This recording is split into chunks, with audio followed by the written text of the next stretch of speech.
Now let's discuss about another flip-flop which is very versatile and is perhaps the most widely used one. It is called the JK flip-flop. The J and K actually designates the input have no significance except that they are the two adjacent letters in the alphabet. The functions of JK flip-flop is identical to that of RS flip-flop in reset, set and no change conditions of operation.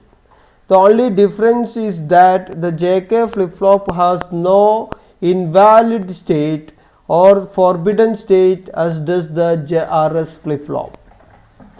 Therefore, the JK flip-flop is very versatile device that finds wide application in digital devices such as counters, registers, ALUs and other digital systems.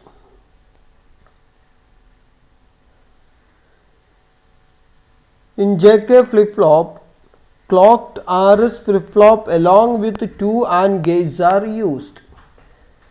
So, a JK flip-flop actually consisting of a RS flip-flop. So, RS flip-flop we will represent like this. This is the symbol of a RS flip-flop.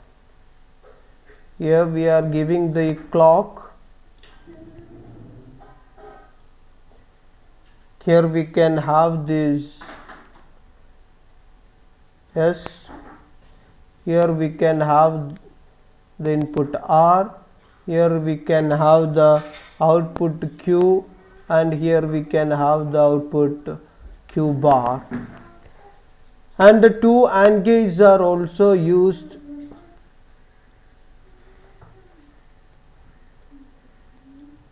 The R and S inputs of the RS flip-flops are actually the output of the two AND gates.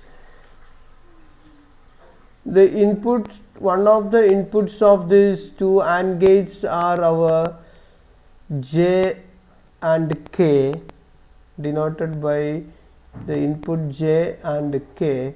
This is the clock input, and these gates we can denote it by A1 and A2. The other input of A1 is the Q bar, and other input of A2 is the output Q of the flip-flop.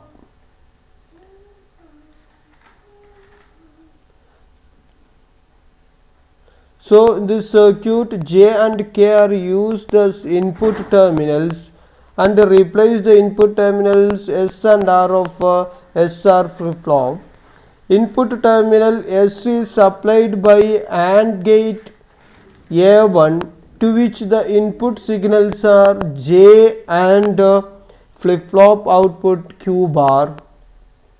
Input terminal R is supplied by a gate A2 to which K and Q are the two input signals. The purpose of additional gates A1 and A2 is to provide a convenient means by which the signals that are made to appear at S and R terminals are dependent not only on the input signal but also on the state of the flip-flop as well. Output state of the flip-flop remains the same when the clock signal is low. But when the clock pulse arrives, input signals J and K change the output state of the flip-flop. Let's consider all four combinations of the input signals. The case 1,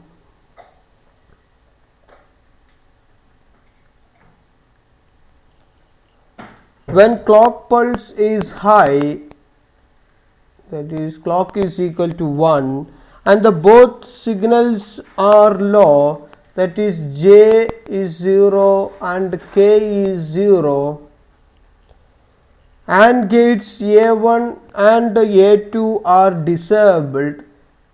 A1 and A2 are disabled, and if A1 and A2 are disabled, the inputs R and S of this flip-flop is 0, which does not change the output state of the flip-flop. So, no change in the output state of the flip-flop. Now, the case 2 is that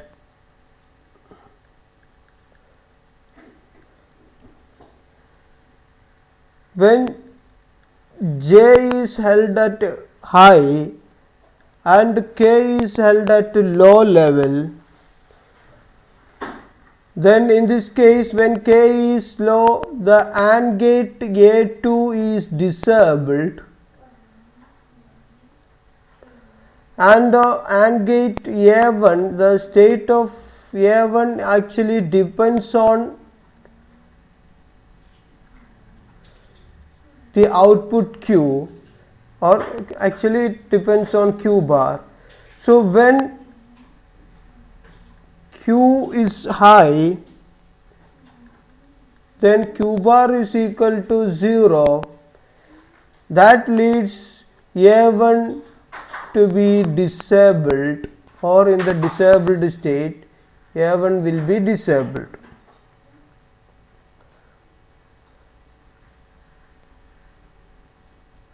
So, the output state of the flip-flop remains the same, there is no change,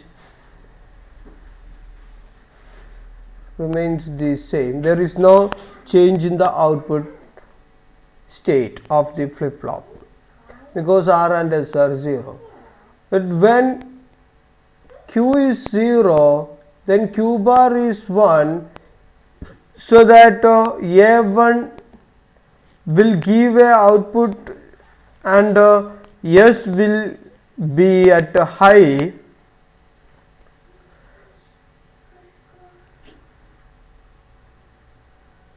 When S is high and R is 0, it actually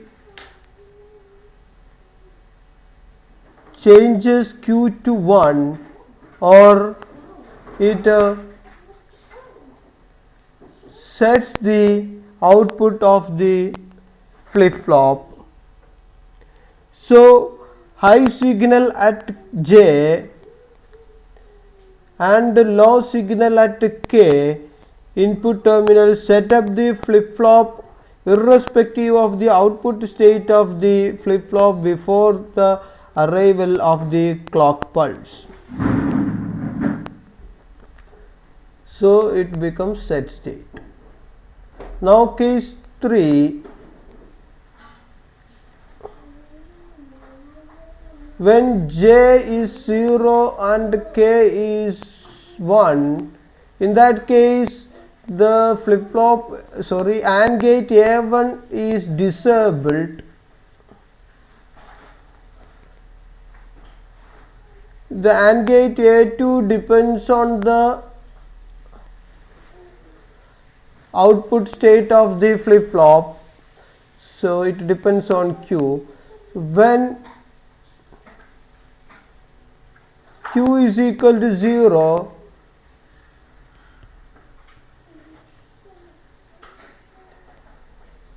when Q is equal to 0, then A2 is also disabled. So, output remains the same, or there is no change in the output of the flip-flop. When Q is equal to 1 high, A1 is gives an output value, high output value, which makes R is equal to 1 and S is 0, which resets the output to Q is equal to 0, which is called the reset state. So, low signal at J and high signal at K input terminals reset the flip-flop irrespective of the output state of the flip-flop before the arrival of clock pulse. Now, if we consider the case 4, which is actually having the difference between the RS and JK, because in RS we can have this forbidden state, but let's see what happens for the case 4, that is J is equal to 1 and K is equal to 1.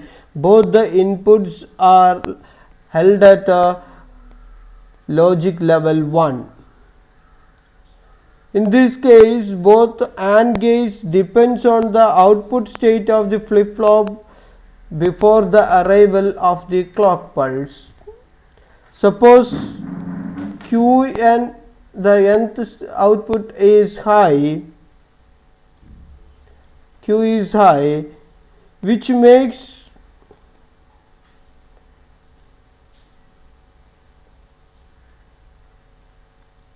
A2 is enabled and A1 disabled.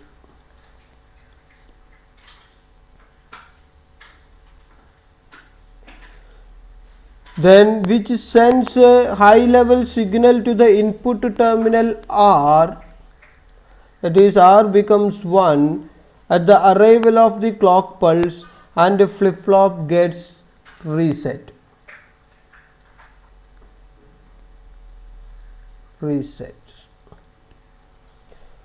Now suppose Q is low or Q is equal to 0, which enables the AND gate A1. So AND gate A1 is enabled and A2 is disabled, which makes S is equal to high level, or which makes flip flop set in the set state. Hence it can be said that in this case, output state of the flip-flop toggles when fresh clock pulse arrives each time. So, this means that the output state of the flip-flop actually toggles. So, if we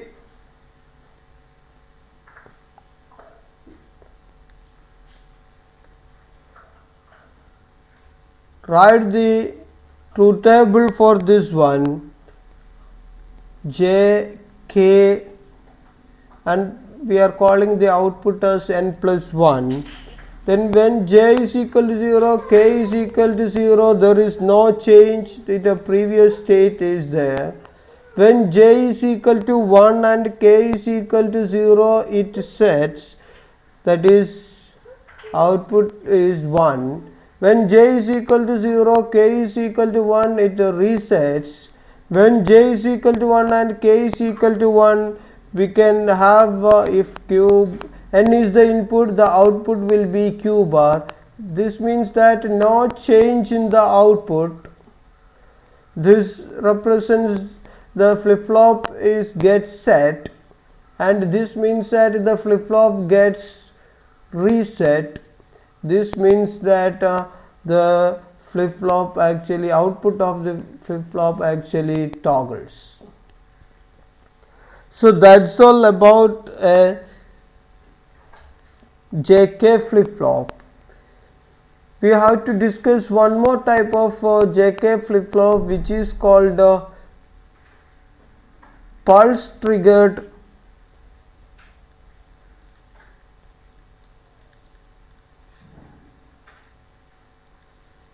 JK flip-flop or master slave JK flip-flop.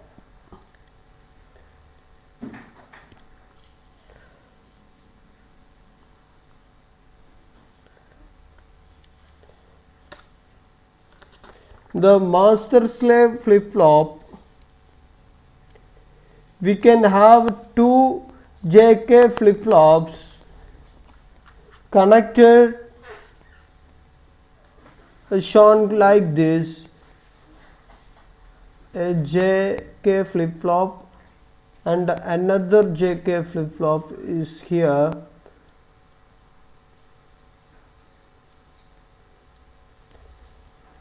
Here we can have a input JK, here also we can have JK, but it is actually connected from the outputs. That is, here it is JK, here it is Q bar, it is the input JK, here it is the inputs of the second flip-flop JK.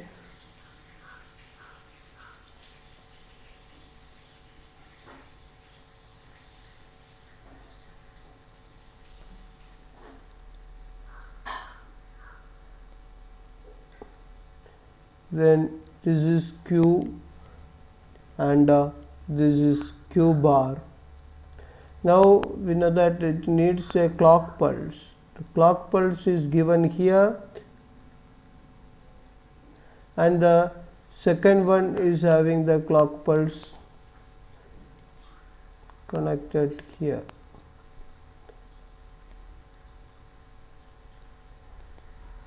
So this figure shows a way to build a JK master slave flip-flop. It actually provides another way to avoid racing. To understand the working of this flip-flop, consider that master is positive edge triggered and slave is negative edge triggered. That means if this flip-flop is if you consider the clock pulse, this is the positive edge triggered. When the positive edge of the pulse reaches the first flip-flop, this is the master,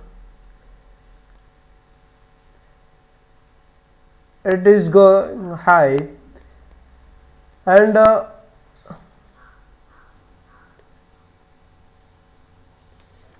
this flip-flop, the second one, which is the slave, which responds when the clock pulse is reaching at this state, that is negative going or negative edge triggered. Thus the master responds to its J and K inputs before this slave. If J is equal to 0 and K is equal to 1, if J is equal to 1 and K is equal to 0, the master sets on the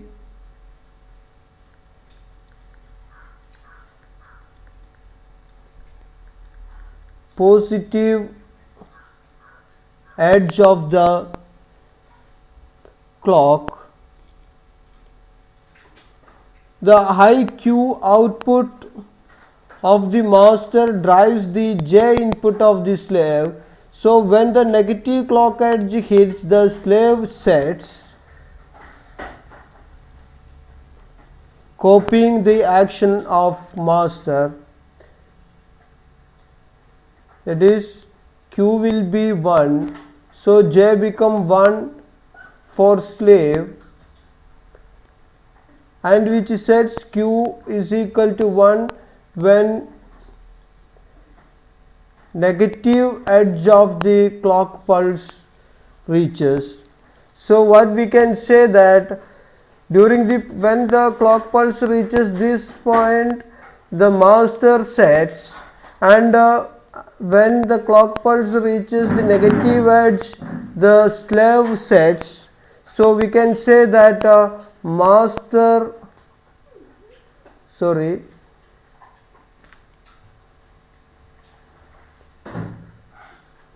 slave copies the